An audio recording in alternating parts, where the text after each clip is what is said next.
Hey there, what is going on you guys? My name is Crazy Pie, and in this video we're going to be talking about the Battlefield 5 beta and why I feel like it isn't actually as bad as we thought it would be. Now I'm not going to sit here and I'm not going to praise Battlefield 5 for being the most amazing Battlefield game ever, but what I want to do is make two sides of the story. So I want to tell two sides of why I feel like, Battlefield 5 is actually a good game and why I also feel like Battlefield 5 was a bad game as well and what they can do to improve it. I will make that video, closer to the end of the week, mainly because I want to make a ton of Blackout videos over this next week because the Blackout beta does start tomorrow, which is I'm so hyped for that, to be honest with you guys. But without further ado, if you guys are new to this video, please feel free down below to leave a like as well as subscribe. I actually did script this video, like I did put down some points so that I don't, go on randomly about talking about random stuff and get off topic. And I'm going to try and talk a little bit slower because I generally do talk really fast, like as you guys can probably tell right there. And when I do talk fast, I stumble on my words. So I'm going to try and make my videos a lot better. I'm going to try and edit them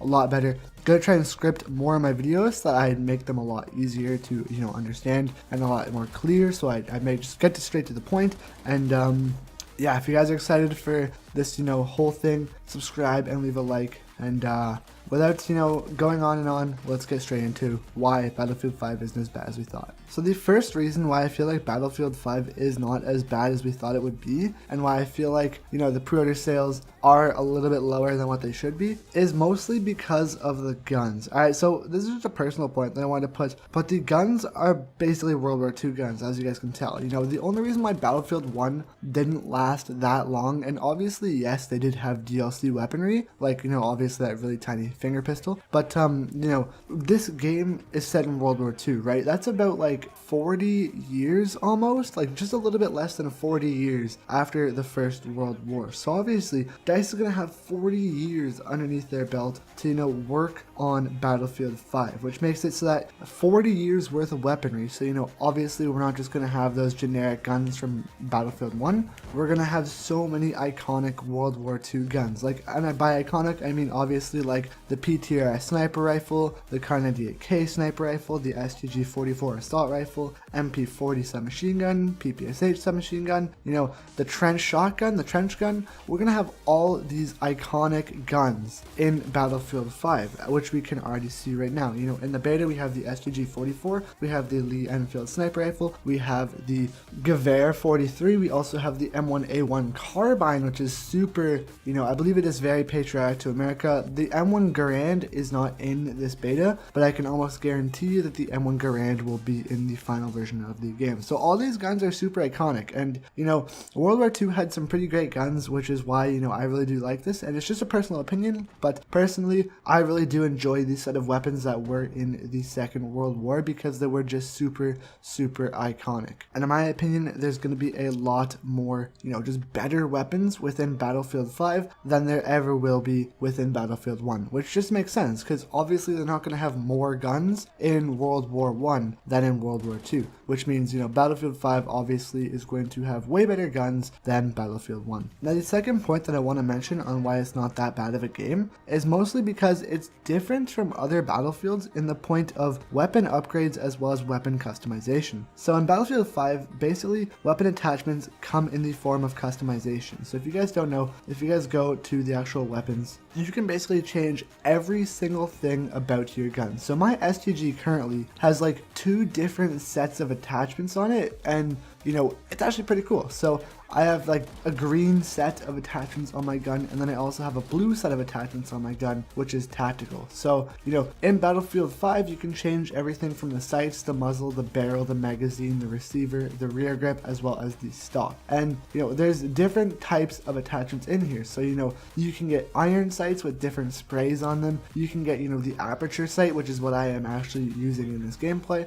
You can get medium scopes, obviously iron sights with different looks to them, medium scopes again with different looks to them, and then just more aperture stuff, and it just looks really cool. A reflex sight too, and just a bunch of other stuff. So it is definitely really cool to see all these different attachments that do come within Battlefield 5, and it's really cool because pretty much 95% of the time, every single person, in your squad will all be using a different gun. Even in the whole game, not one gun is going to be exactly the same. Yes, it will have the exact same name, but they will not obviously have the same attachments, which makes sense. Now, the second part about that is actually the upgrades, and what the upgrades actually do is basically kind of like attachments from actual Call of Duty. It's the second part, and it's kind of a little, a little bit of Call of Duty action here, and basically you get points, and what those points will do is actually let you get different things for your weapon. The first thing that you can get for the STG-44 is actually something called Quick Aim. It is known in Call of Duty as Quick Draw, which will let you pull up your weapon faster and aim down sights a lot faster. You also have faster bullets, which will make it easier to hit moving or distant targets, which is basically like longer range. And then, it just keeps going down until at the very bottom of this, different list of attachments that basically like perks for your gun, it goes down to less recoil, which is obviously pretty much like a grip. Moving along here into the third spot, it has to be the maps. Now, obviously more people know about World War II than World War I. Obviously, I'm not trying to, say anything about World War I, but more people, and this is just me included, World War II was a lot bigger than World War I. And I'm not trying to put any, down on World War I here. Obviously, they're both massive events that happened in our history, but World War II took place, in just way more, iconic places. Obviously, everything's iconic, but World War II was just on a way bigger scale than World War I was. And they both were huge, like I'm saying, but World War II was just massive, which means that the maps this year are obviously going to be in places that, you'll know. So obviously like Rotterdam, that is actually in Holland, I believe it was. And then the other map, the snowy map, if I'm not mistaken, I believe it's in Norway. Not 100% sure, but it is probably in Norway. I can guarantee you we're going to see some maps in France, probably some more maps in Holland, probably some maps in Germany, and just, obviously a bunch of other places. So the maps in this game, I have a feeling, are going to be really, really good because A, they have a World War II style to them. So, in Battlefield 1, if just for a little bit of example here, it basically had it so the maps were basically a lot of forest and a lot of desert, because obviously there wasn't as much civilization and culturalization as there was in World War II, because obviously the 40-year difference. So basically there's a lot more, cities, towns, and well-developed areas because it's the 40-year difference, so there's obviously a lot more stuff and a lot more buildings and just the actual thing, because in Battlefield 5 they said you can tear down way more buildings than you ever could in any battlefield. It is true. If you run a tank into a building, it will definitely tear it down, which they also have building, which is pretty cool. You can change the map to your own way with the building. Obviously Battlefield 4's maps will be way better in my opinion, and every single other Battlefield other, but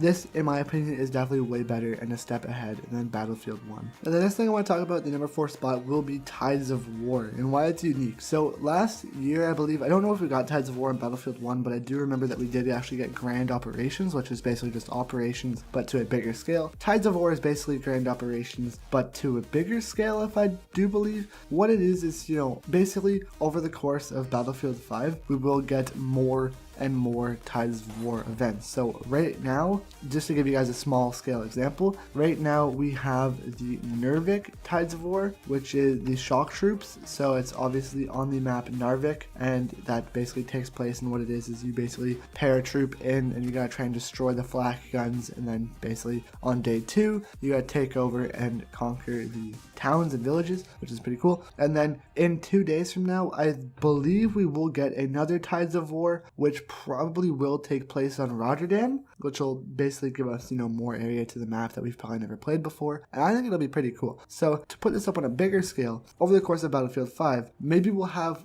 one Tides of War map for a couple weeks, and they'll keep adding to it. So, maybe we'll have one in France, and it'll basically tell the story of World War II over the course of Battlefield 5's life cycle, because we'll have it where it's like one Tides of War map taking place that'll basically give us a little bit of a narrative and a storyline, and then in a couple weeks after, we'll get another another Tides of War map that builds off of the last Tides of War map. So it's basically telling us more of the story that we've heard. So it's basically building off of each map to, you know, obviously at the end of Battlefield 5's life cycle, finishing off the Second World War in, you know, how history took place, which obviously all of us know how it ended. It's pretty obvious.